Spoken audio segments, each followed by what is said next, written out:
todo culto de ceia, Deus colocou no coração falar sobre as 7 declarações de Jesus.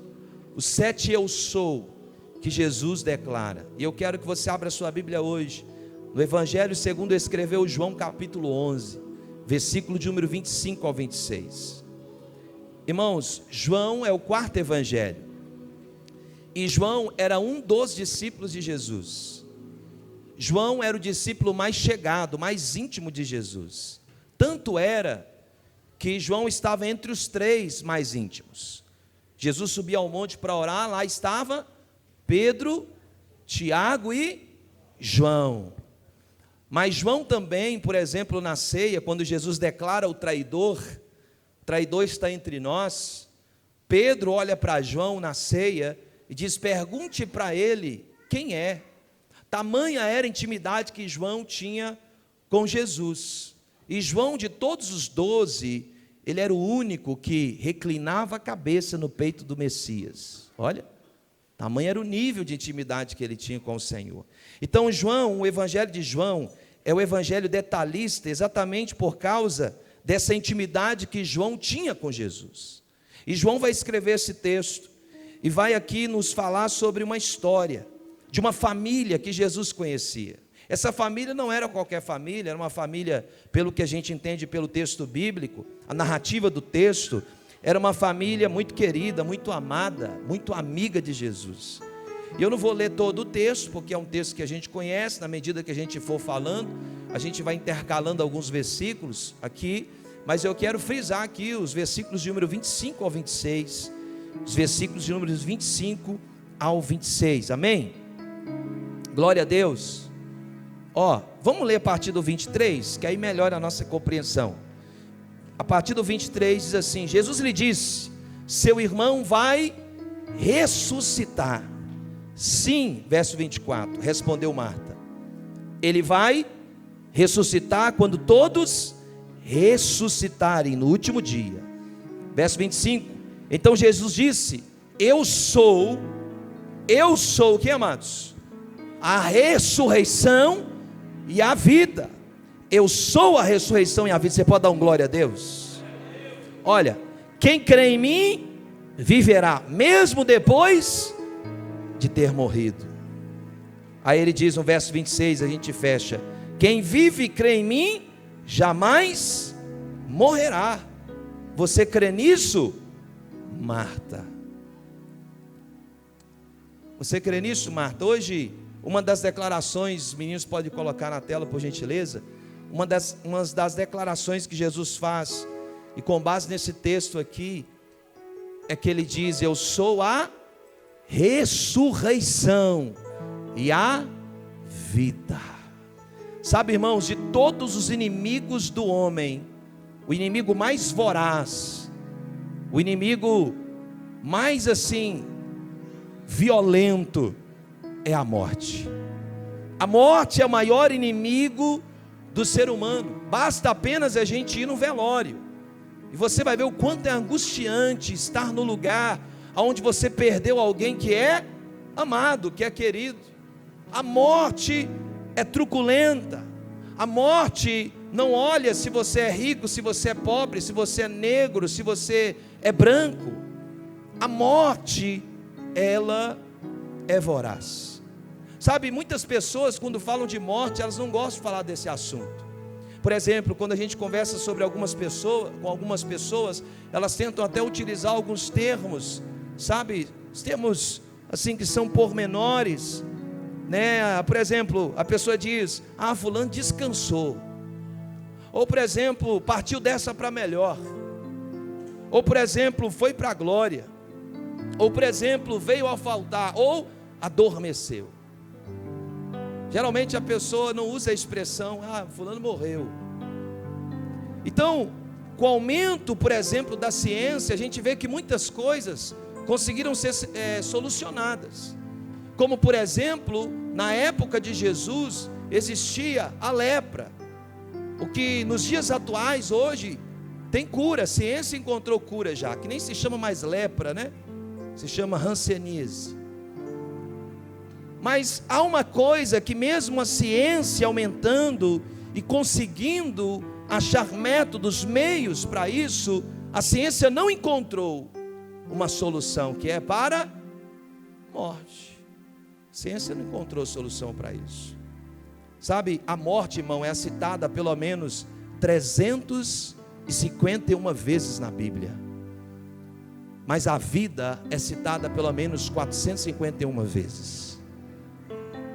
Porque Deus tem muito mais vida para nos dar. Aleluia! Deus tem muito mais vida para nos dar. E quando nós olhamos para o Evangelho de João, ele registra alguns milagres de Jesus. João é diferente dos evangelhos sinóticos. O que são os sinóticos? São os evangelhos que são parecidos entre eles. Quais são os evangelhos sinóticos? O evangelho de Mateus, de Marcos e de Lucas. Eles não estão em ordem cronológica correta, porque o evangelho mais antigo entre eles é o evangelho de Marcos. Marcos foi o primeiro a escrever sobre Jesus. Esses evangelhos chamados sinópticos são evangelhos aonde eles, entre eles, correlacionam quase que os mesmos milagres, as mesmas ideias. Só que João é diferente. João, ele está escrevendo para um público específico, porque cada evangelho foi escrito para um público. E se esse evangelho está sendo escrito para um público específico, precisa haver uma construção de uma ideia. E João está escrevendo para quem? João está escrevendo para os gregos. E os gregos eram pensadores, filósofos.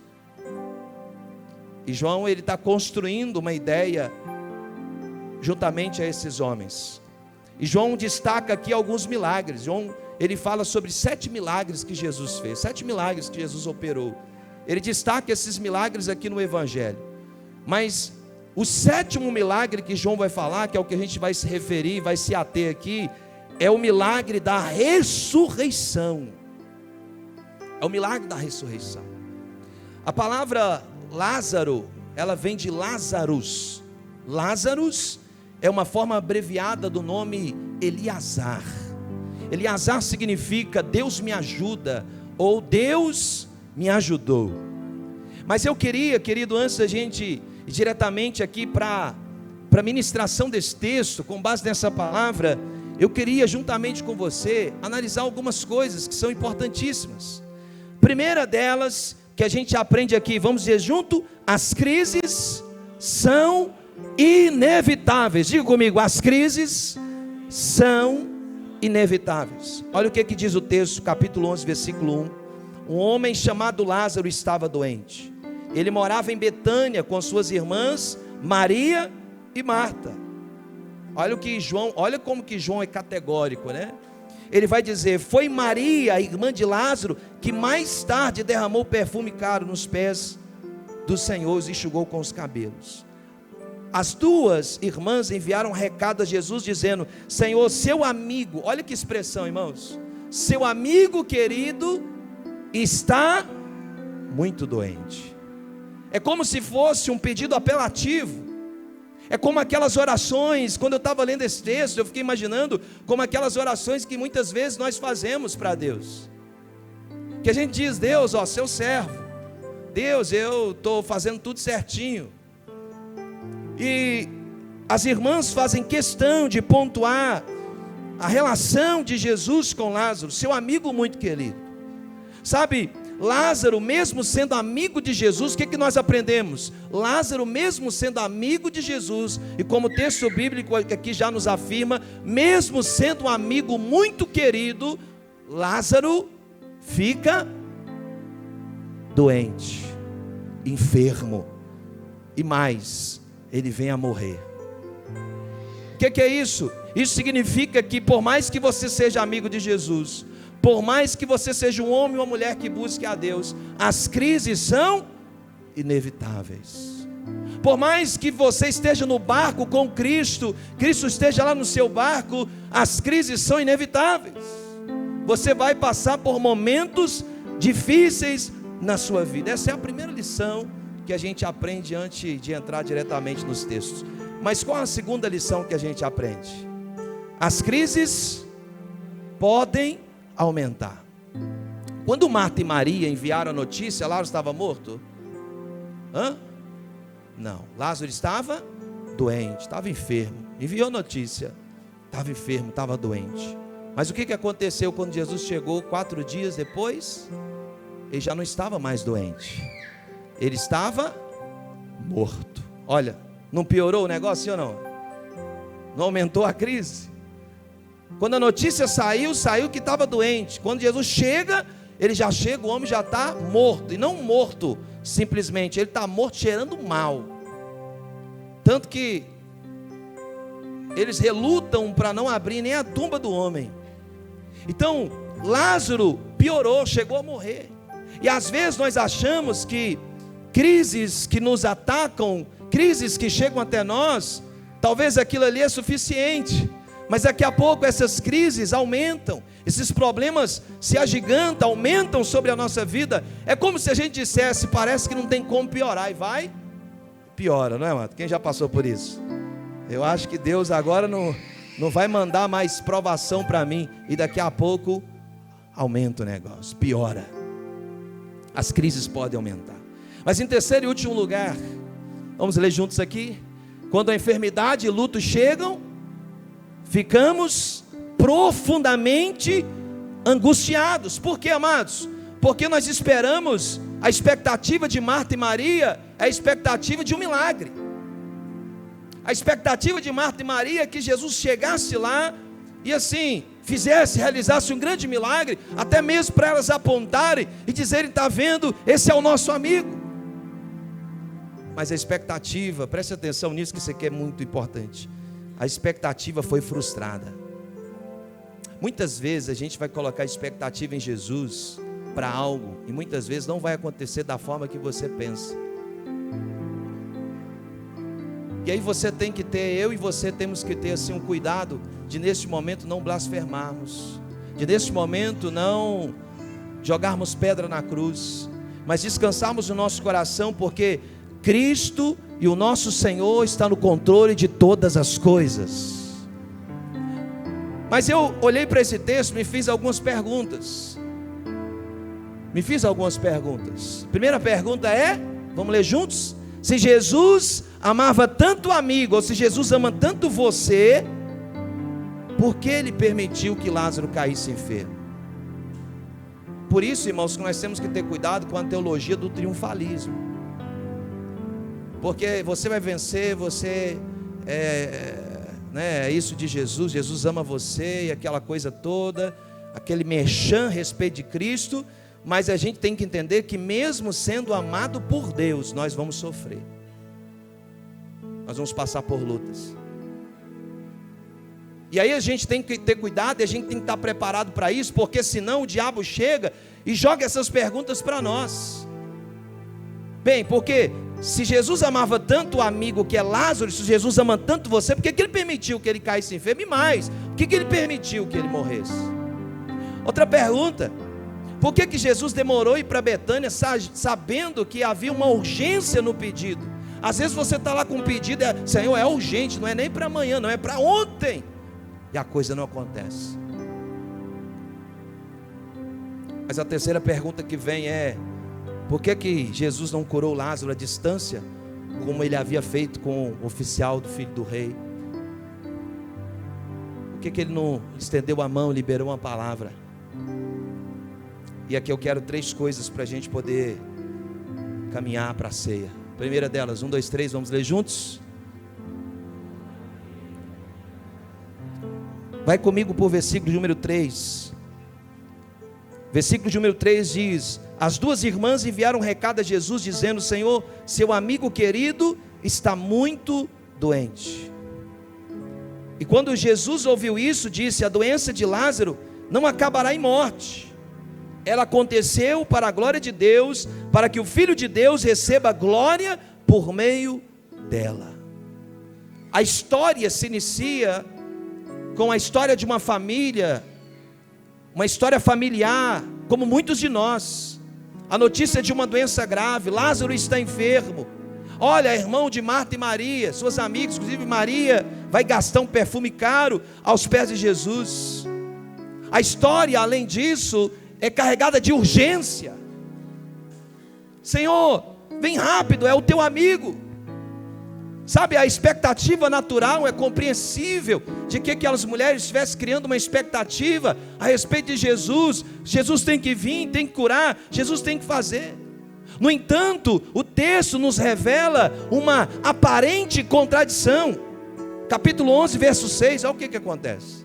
Capítulo 11, verso 6, diz assim: quando ouviu, quem ouviu? Quando Jesus ouviu essas coisas, pois que ele estava enfermo, ficou ainda 2 dias no lugar onde estava. Ora, se você recebe a notícia de que um amigo seu está enfermo, à beira da morte, e que é um pedido urgente, você fica mais 2 dias. Jesus, irmãos, preste atenção nisso, Jesus nunca andou por demanda. A gente tem que ter cuidado, principalmente a igreja brasileira, abrindo um parêntese, para que a gente não ande por demanda. Preste atenção nessa frase. Jesus sempre andava ocupado, mas nunca depressa, nunca com pressa. Jesus tinha ocupações diárias, mas ele nunca andou com pressa para fazer nada. Porque se eu estou com pressa para fazer alguma coisa, significa que eu estou atrasado. Deus não se atrasa, meu irmão. Ele chega na hora certa, no momento certo. Ele faz você se esvair de todas as coisas que você poderia fazer. Ele faz uma mulher do fluxo de sangue permitir com que ela gaste tudo o que tem, só para que um dia ela chegue, toque apenas nas orlas das vestes dele, e ela perceba que não é pelo homem, é por Jesus Cristo. É urgente, Senhor. E muitas vezes, talvez, nós estamos clamando por urgência. Sabe, essa demora humanamente incompreensível acabou levando Lázaro à morte. Consequentemente, a mais profunda dor de suas irmãs. E quando Jesus chega lá, João capítulo 11, versículo 17, quando Jesus, ele chega no velório, o que tinha acontecido? Lázaro já estava morto. Lázaro havia morrido. Sabe, esse primeiro ponto, ele nos confronta com a fragilidade inerente à nossa condição humana. Esse ponto nos confronta à inevitabilidade da morte. Todos nós estamos sujeitos a isso.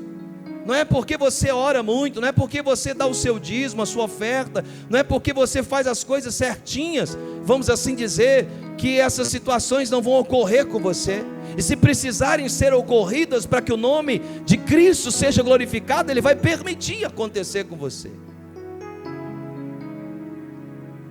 Nós somos frágeis. Todos nós que estamos aqui hoje nesse salão experimentamos perdas, decepções. Todos nós que estamos aqui talvez já perdemos algum ente querido. Alguém aqui já perdeu um ente querido? Alguém já foi lá chorar num caixão? Sabe, às vezes a resposta de Deus parece demorar, parece que não vai chegar. Jesus foi chamado, mas ele chega no 4º dia, que ele chega naquele ambiente, ele chega naquele lugar. Capítulo 11, olha o que diz o texto, a expectativa delas. Capítulo 11, versículo 21 e 32. Capítulo 11, 21 e 32. Marta disse a Jesus: se o Senhor estivesse aqui, meu irmão não teria morrido. Mas se ele estivesse lá, ele também teria morrido.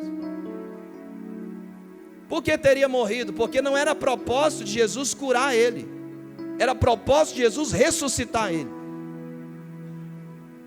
Às vezes vão existir situações na sua vida que Deus não vai fazer na hora que você quer.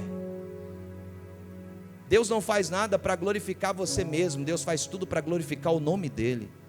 O nome dEle tem que ser glorificado. E a gente vai entender o porquê que Jesus faz isso.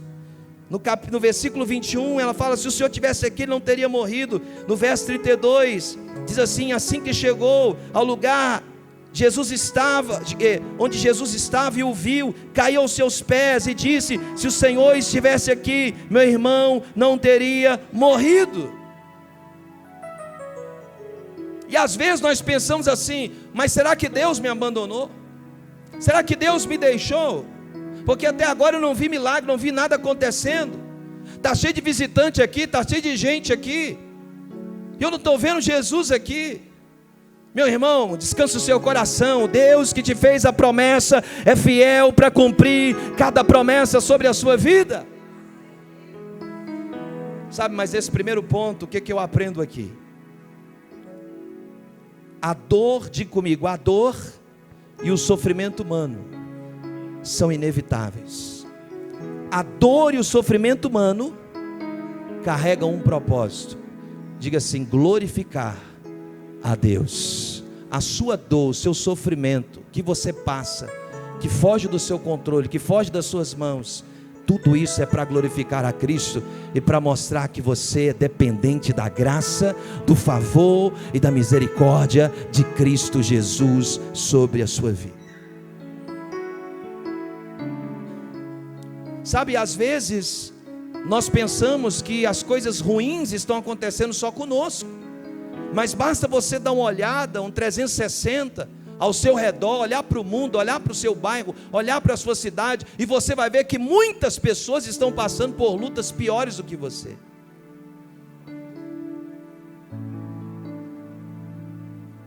Mas antes de finalizar esse primeiro ponto, eu achei algo muito interessante nesse texto. Eu quero frisar bem aqui para nós. Leia comigo os versículos. Leia comigo os versículos a partir do verso 4. Quando Jesus ouviu isso, disse: a doença de Lázaro não acabará em morte. Ela aconteceu para a glória de Deus, para que o Filho de Deus receba glória por meio dela. Preste atenção nisso, irmão. Preste atenção. Marta e Maria não estão lá com Jesus. Quem está lá? Ela envia um mensageiro. Tem um mensageiro. O mensageiro chega com uma mensagem. A mensagem é: olha, eu vim aqui a mandado de Marta e Maria para te dizer que o seu amigo Lázaro está enfermo, muito doente. O mensageiro chega com uma mensagem. A mensagem é enviada por Marta e Maria. A mensagem é de que o homem está doente, possivelmente vai morrer. Mas é uma mensagem que Jesus manda de volta. Então vai lá e volta para elas e diga para elas que a doença de Lázaro não acabará em morte, mas ela aconteceu para que o meu nome seja glorificado.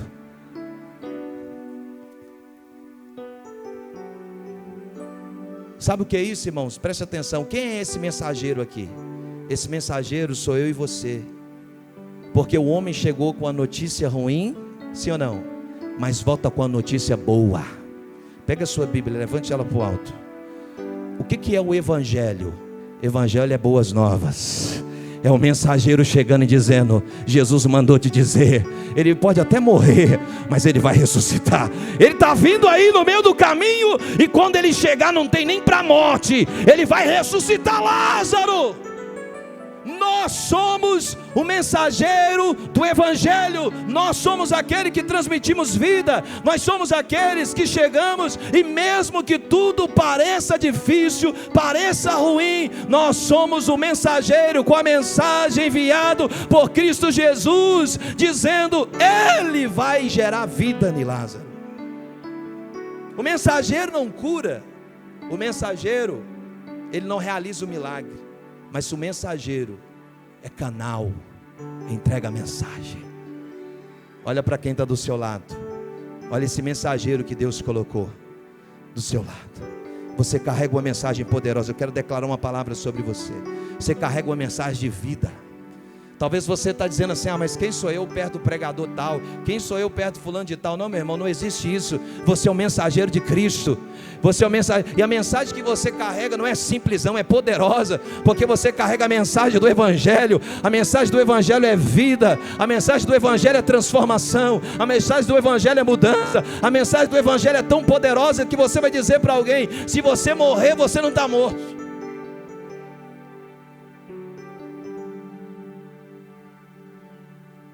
Deus também nos chama como mensageiro e proclamador das boas novas. Que mensagem a gente tem proclamado? eu quero declarar que você vai ser um mensageiro de boas novas em lugar onde tem morte espiritual. Você vai ser um mensageiro de boas novas lá na sua casa. Você vai ser um mensageiro de boas novas na sua cidade, por onde você passar. Você vai liberar a palavra e vai dizer: o Senhor me mandou aqui, eu fui com um recado, mas eu acabei rasgando ele no meio do caminho, porque Jesus mandou outro, e o que ele mandou é mais poderoso. Aleluia. Ele está dizendo que ele vai ressuscitar Lázaro, porque a mensagem, ela é poderosa. A gente poderia ficar só nisso aqui, mas eu quero te falar um segundo ponto. Vamos ler juntos? A soberania de Deus é a proclamação da vida. Tem doença, tem enfermidade, vai acontecer morte, mas Deus é soberano. Minha casa foi queimada, me roubaram, perdi tudo, do dia para a noite, mas Deus é soberano.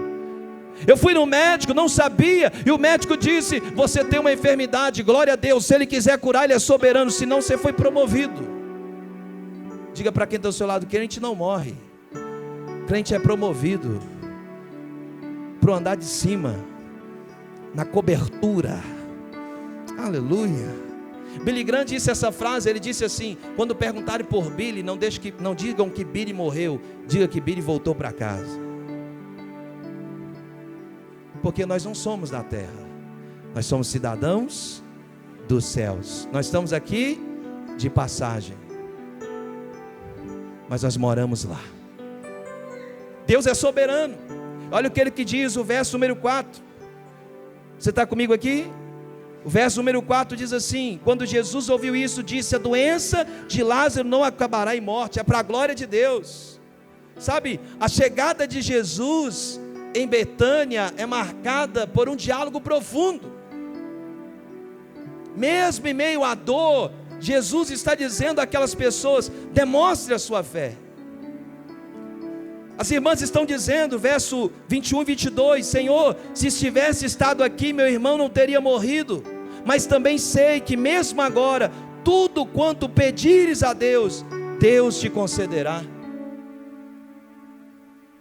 Mesmo insatisfeita, porque Jesus não estava ali no primeiro momento, aquelas mulheres estão dizendo: eu sei que se o Senhor fizer um pedido, o Pai vai realizar.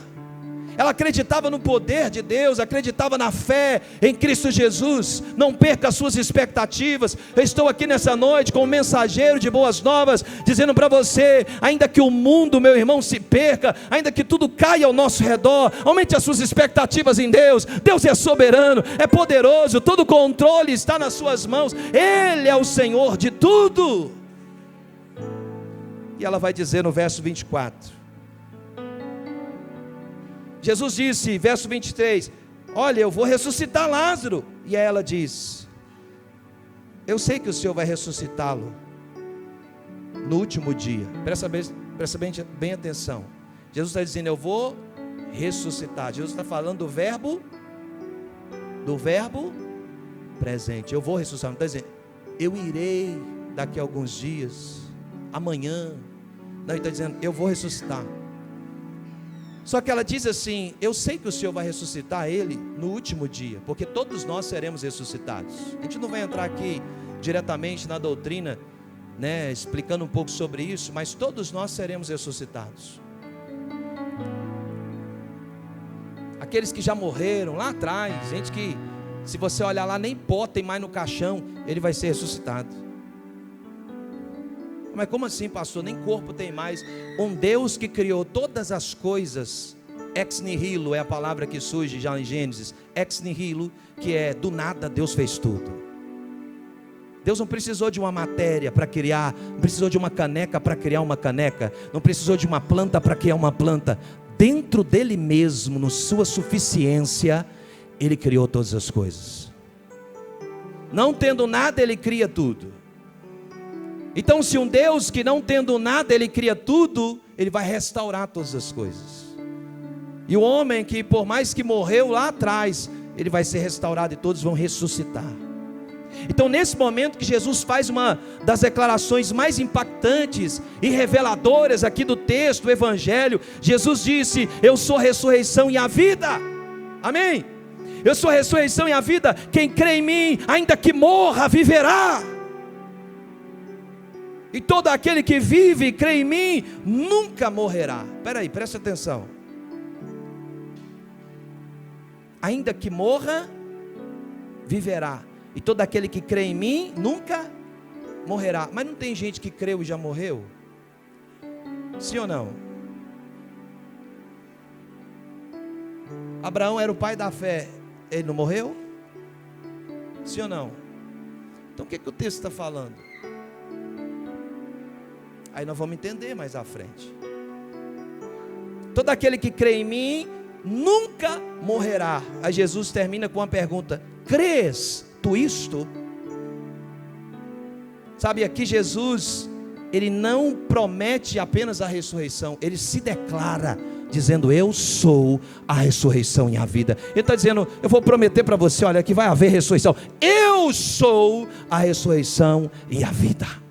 Sabe aquela avó crente que morreu? Você sente saudade dela? Sabe aquelas pessoas vão ser ressuscitadas naquele dia. Aleluia. Aleluia.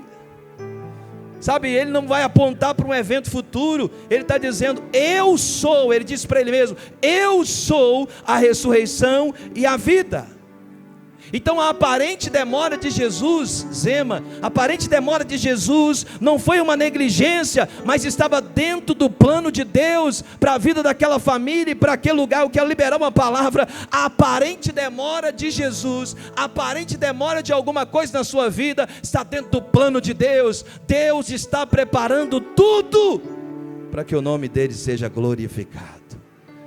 Levante a tua mão, para que todos vejam e saibam que não foi a tua mão, foi a mão do Senhor que fez. Eu quero que você seja a boca de Deus para alguém que está do seu lado. Diga para essa pessoa: quanto mais difícil tiver, é aí que Jesus gosta. Então deixa a coisa piorar, deixa ficar impossível, porque quando se torna impossível, o homem dos impossíveis chega e ele diz: deixa que eu resolvo isso. Aleluia. Quem está crendo aqui essa noite? Quem crê nisso aqui essa noite?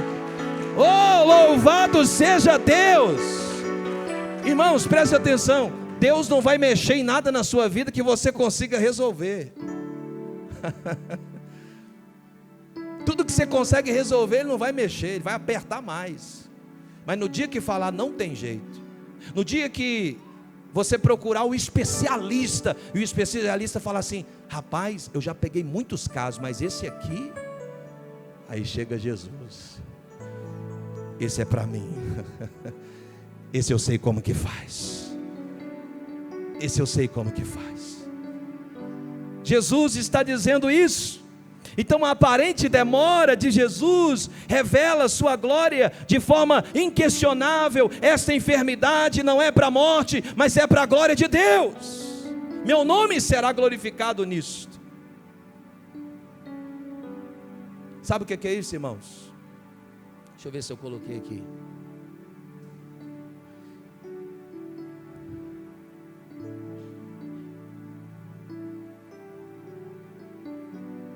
Qual que é o contexto cultural daquela época? O contexto cultural era que uma pessoa, quando ela morria, os gregos acreditavam, veja que interessante, por isso que a gente precisa entender o contexto da cultura. Os gregos acreditavam que o espírito de uma pessoa ficava até possivelmente o segundo ou terceiro dia, numa espécie de sobrevoando sobre o corpo, um estado intermediário. Então o corpo estava aqui, o corpo da pessoa estava aqui, e o espírito estava por aqui, pairando, esperando para retornar para o corpo. Porque muita gente, aí entra a doutrina, entra o que a gente se refere a questão da reencarnação. Então eles tinham um conceito de que a pessoa morria e o espírito ficava ali. Então Jesus, sabendo disto, ele não chega nem no segundo e nem no terceiro. Porque agora pela medicina, vamos para a medicina. Pela medicina, um corpo em estado de morte, 24 horas, ele já começa a entrar em estado de putrefação. Imagina 4 dias. O trem estava tão feio, e quando Jesus chega, mais para frente vai falar sobre isso, quando Jesus chega, ele pede para tirar a pedra, as pessoas do lado de fora já estão sentindo mau cheiro. Não, Senhor, não tira não, já está cheirando mal, o negócio está feio. Jesus chega num estado crítico, porque entre os filósofos gregos, entre as pessoas que estavam ali, que acreditavam que se Jesus chegasse e realizasse um milagre, no segundo, no terceiro dia, dizia, isso não é milagre, isso é porque o Espírito estava ali, ó. Mas chega no quarto, para ninguém duvidar. Às vezes, irmãos, situações de saúde pioram, coisas pioram. Para chegar no médico, o médico fala, mas peraí, tinha um tumor aqui ontem, como é que isso desapareceu?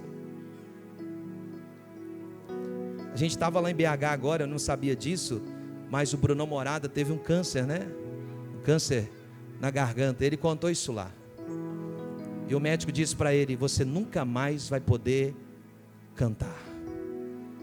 Seu estado crítico, você nunca mais vai poder cantar. Ele disse, olha, eu tenho que cantar. E aí ele falando que aquelas irmãs do coque começaram a orar por ele, entregou uma palavra para ele. E aí ele com os resultados lá para fazer o procedimento. E quando ele volta, o médico havia feito um procedimento e cortou uma parte. E essa parte impediria, que foi retirada, essa parte impediria ele de cantar de novo.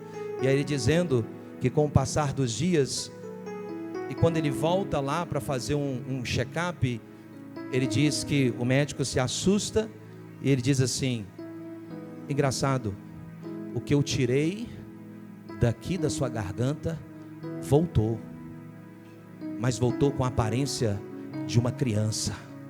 A sua voz está como a voz de uma criança. Meu irmão, Deus é poderoso. Alguém aqui já presenciou algum milagre que Deus fez? Ele é o Deus Todo-Poderoso, Ele continua sendo Deus. Ele não chega nem no segundo nem no terceiro. Por quê? Para isso acontecer. Vamos dizer juntos? 1, 2, 3.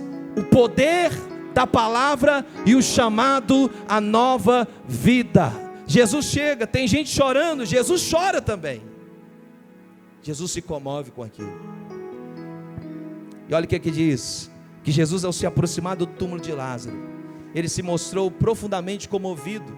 Capítulo 11, versículo 33, diz que Jesus se agitou em espírito e perturbou-se.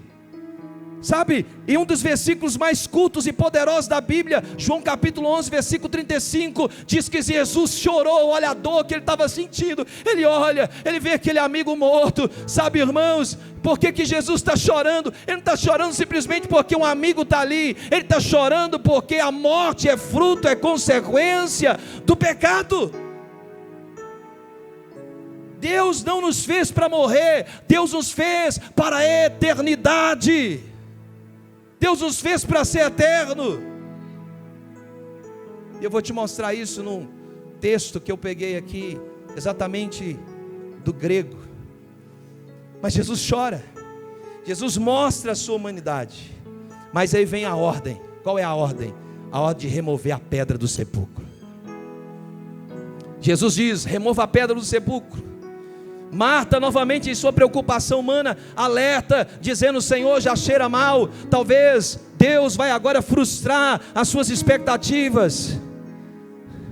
Já cheira mal, Senhor, não tem como mais. Talvez você está dizendo, meu chamado é lá. Eu já estou com 50, eu já estou com 60. Eu quero liberar uma palavra sobre a sua vida. Jesus está dando uma ordem para você. E a ordem dele hoje vai ser gerado vida no seu ministério. Hoje vai ser gerado vida nas... Eu estou sentindo uma graça de Deus aqui. Deus está dizendo, a palavra vem dele. É ele que dá a palavra sobre a sua vida. Não importa se cheira mal, não importa se morreu para você. Importa que Jesus chegou, a vida chegou, o milagre chegou. Ele chegou, ele está dizendo, eu não estou preocupado se vai feder, tira a pedra, porque eu vou liberar a palavra agora.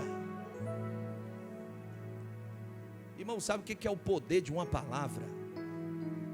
Imagina o poder da palavra de Jesus. Jesus libera uma palavra. Sabe, Jesus está dizendo, se você crer, você vai ver a glória de Deus. A glória de Deus estava prestes a se manifestar. E Jesus disse isso aqui, vamos dizer juntos, 1, 2, 3, vamos lá, 1, 2, 3, vamos dizer esse texto aqui, 1, 2, 3, Lázaro, venha para fora. E o que aconteceu? E o morto saiu com as mãos e os pés presos com faixa e o rosto envolto num pano.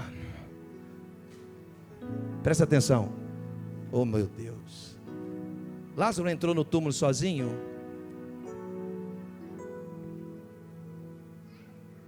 Lázaro entrou no túmulo sozinho? Hã? Mas ele saiu sozinho.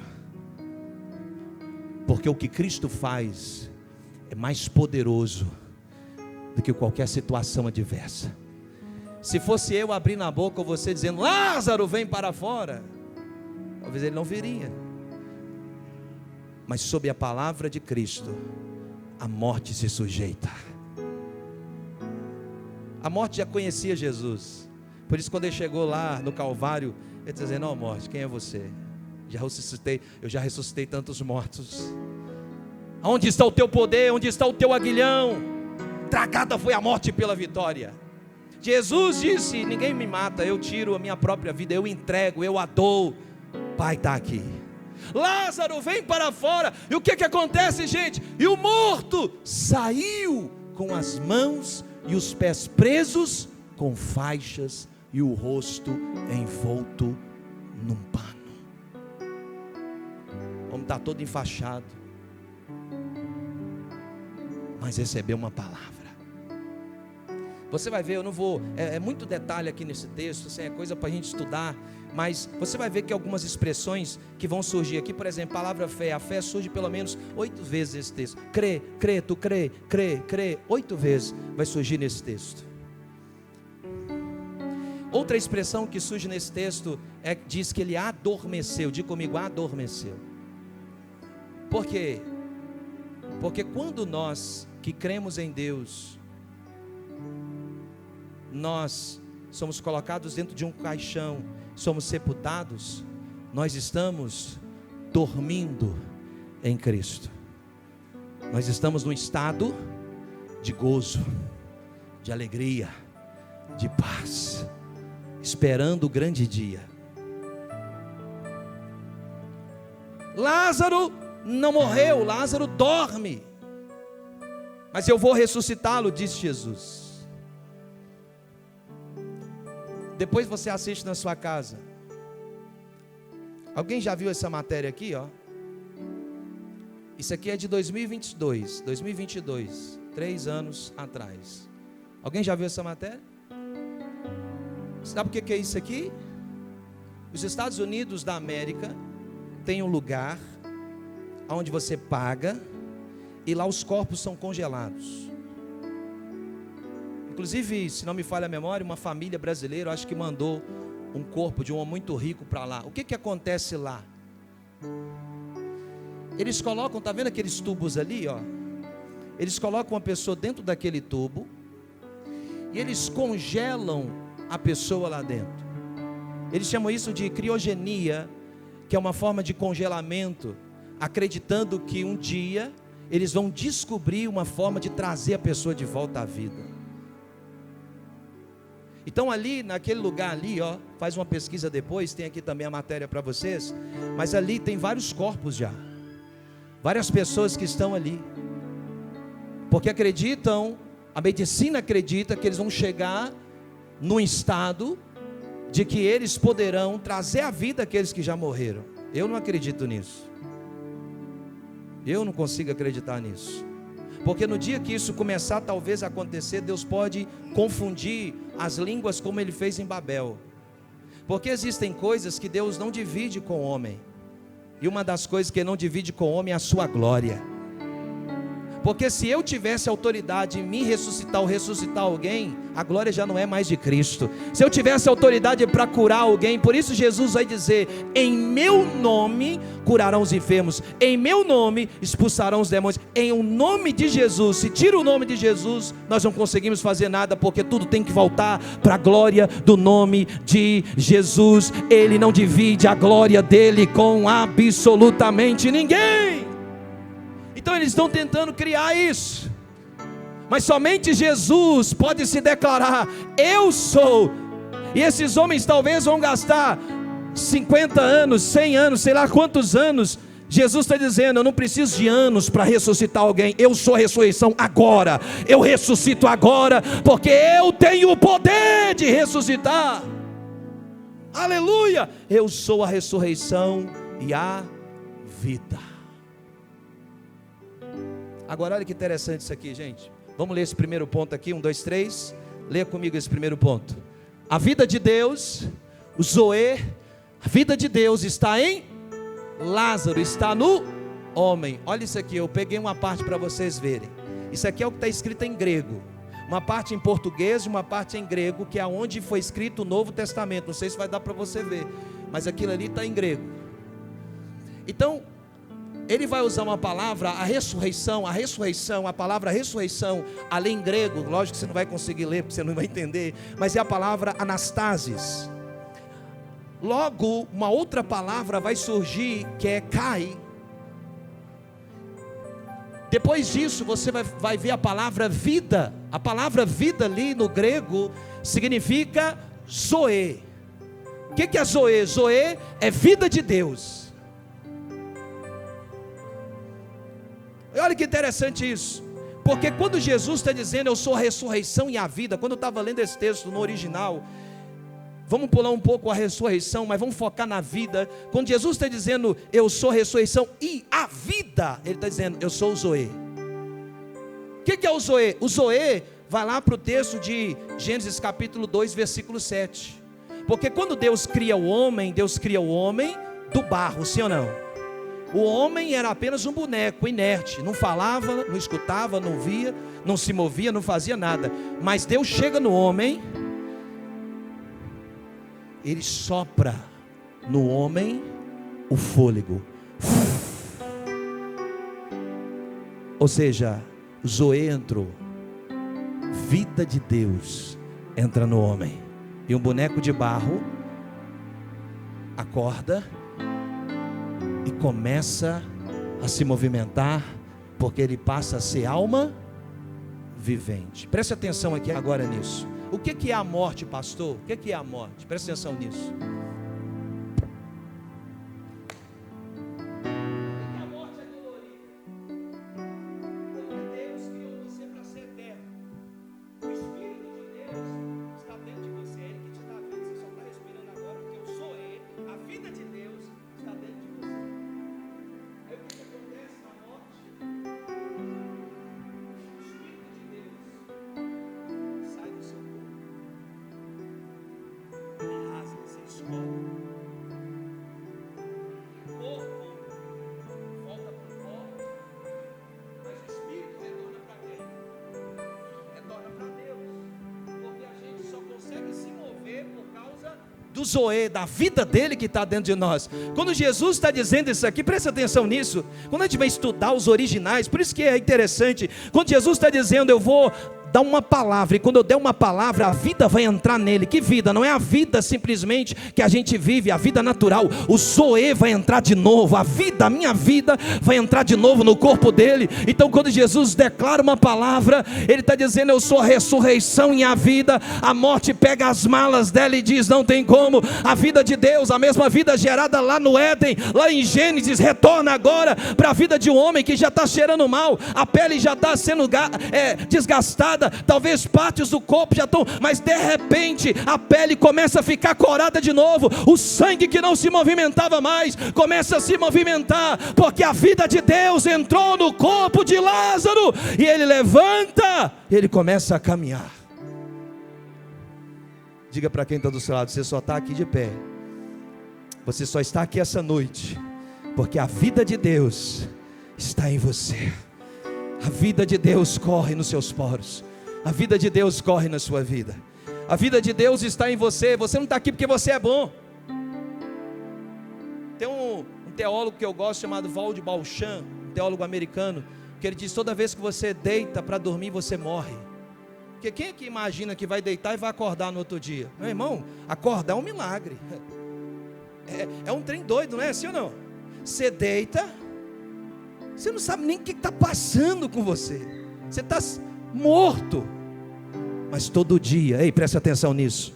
Quando você levantar, abrir os seus olhos, levante a mão para o céu e dê graças, porque a misericórdia se renova sobre nós todos os dias, a cada manhã. Então se você está vivo, você está dizendo, é mais um presente de Deus, é mais uma bondade que se renovou sobre a minha vida, porque muita gente de ontem para hoje fez planos, mas infelizmente deitou e não acordou, e nós estamos aqui. Quem pode celebrar a vida, por favor? Quem pode celebrar a vida de Deus que está em nós?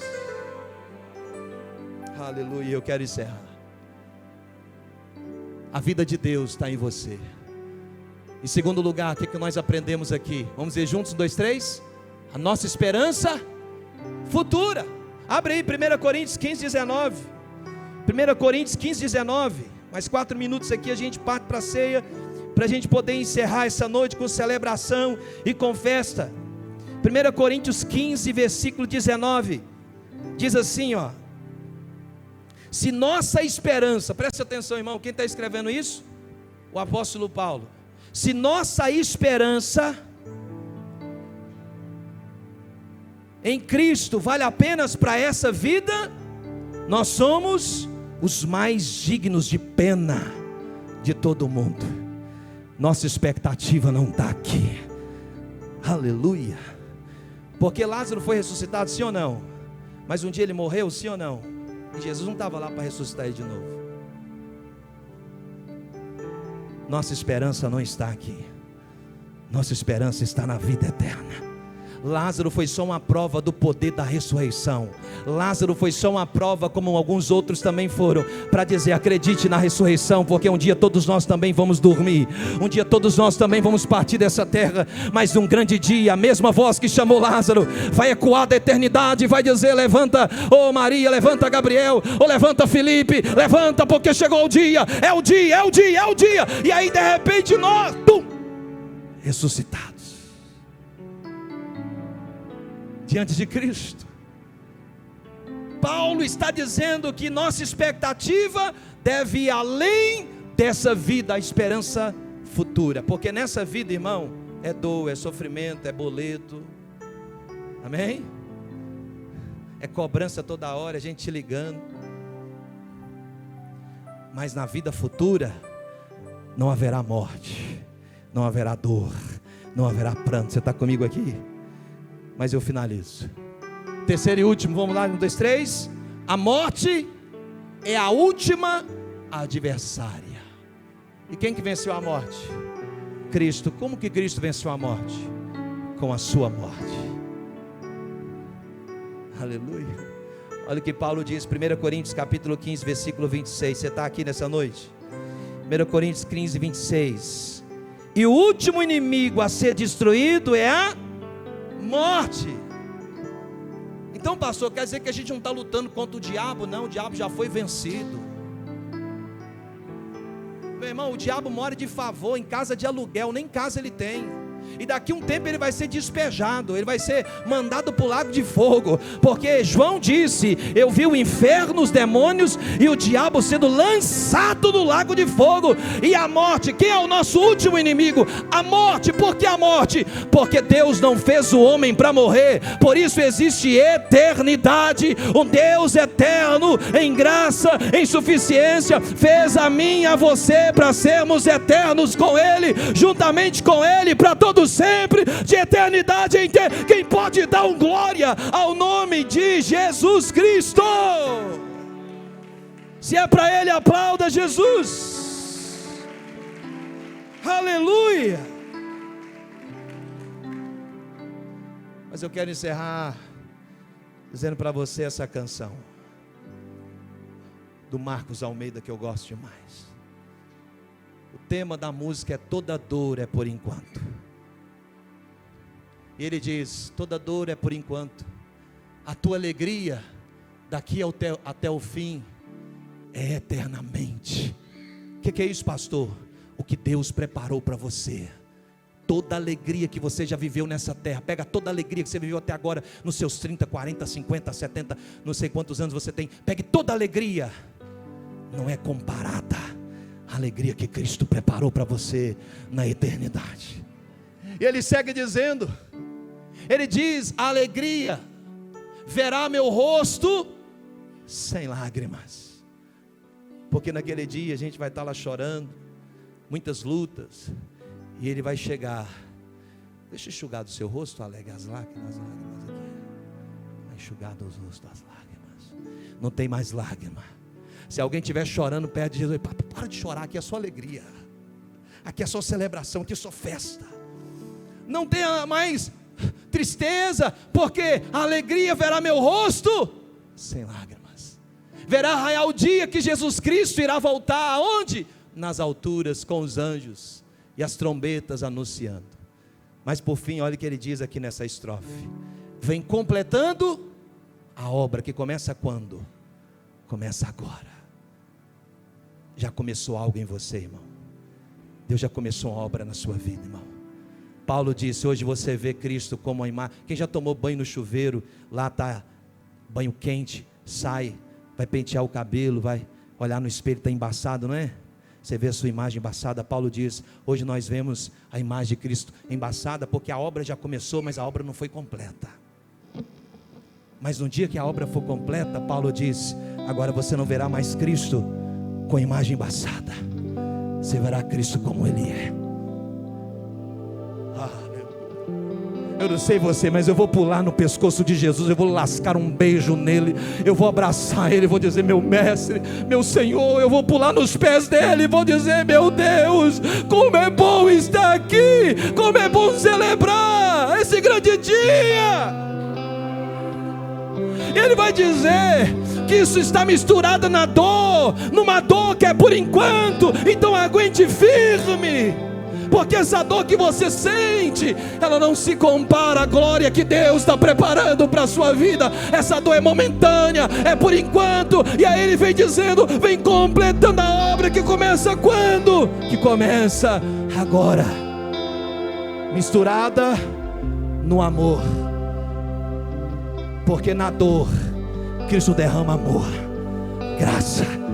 Aleluia, suficiente graça. Eu quero liberar uma palavra. Ninguém aqui vai parar nos próximos dias, nada vai deter você. Talvez você está dizendo, eu não vou conseguir, é muita prova, é muita luta, é muita adversidade, mas Cristo vai derramar amor, graça, misericórdia, favor. E daqui a pouco você está dizendo, mas como é que eu consegui permanecer 20 anos sendo crente 30 anos? E você vai entender que não é você, mas é a graça, é o amor que é para sempre.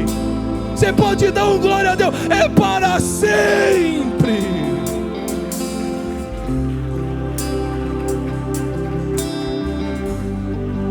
Fica de pé, querido.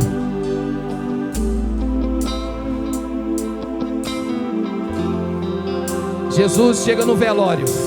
Quem já foi em velório sabe. Quem já foi em velório sabe.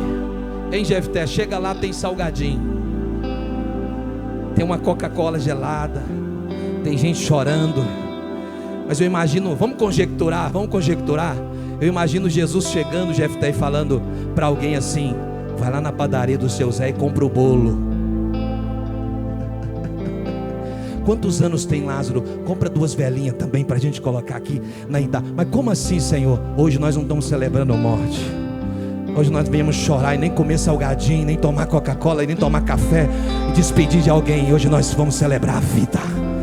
Aleluia! Meu irmão, por mais que seja difícil isso, quando alguém morre em Cristo Jesus, nós não estamos dizendo adeus, nós estamos dizendo até logo. Em breve a gente se encontra. Quem está com saudade do céu? Alguém quer ir para o céu? Pega a sua ceia, pega o seu cálice.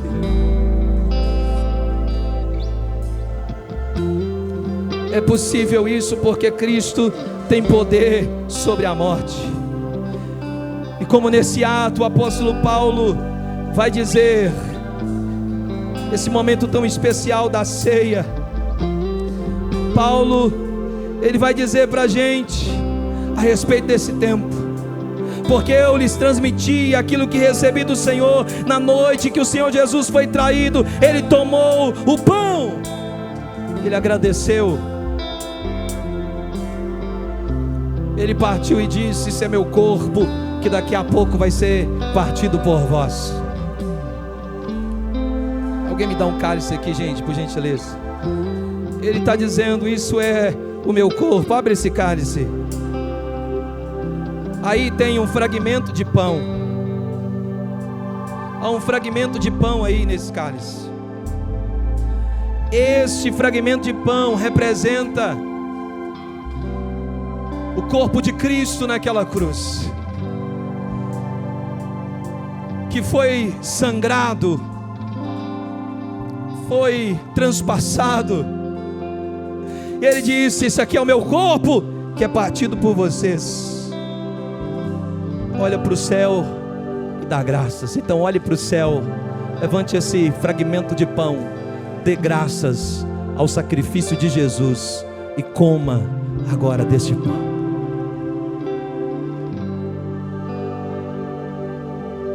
Enquanto você mastiga esse pão, um barulho é feito agora. Ele foi moído, diz o profeta Isaías. Ele foi moído por causa das nossas iniquidades. O castigo que nos traz a paz estava sobre ele, pelas suas pisaduras nós fomos sarados. Isaías 53. Mas ele pega o cálice, e neste momento eu queria que você fizesse isso. Antes de você cear, você agora compartilhasse esse cálice com alguém, liberasse sobre ele e sobre ela uma palavra, abençoasse a vida dele agora com uma palavra.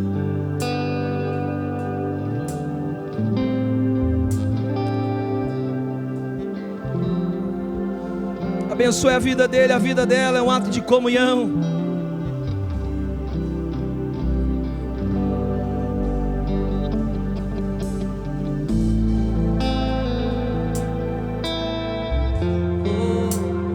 Sim, Espírito. Eu quero liberar uma palavra sobre a nossa igreja, que o Espírito de Deus gere em nós uma comunhão tão forte, tão violenta, tão maravilhosa, tão prazerosa, porque aonde há comunhão, Ele ordena bênção em vida para sempre.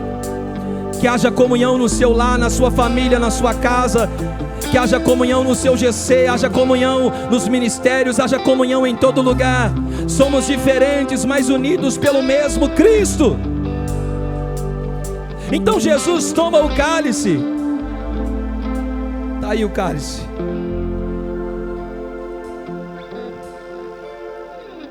Está aí o cálice. Ele disse: isto é o sangue da nova aliança. Isto é o meu sangue que é derramado por vós. Nesse momento eu queria que você tomasse esse cálice agora. Tome esse cálice. Tome esse cálice.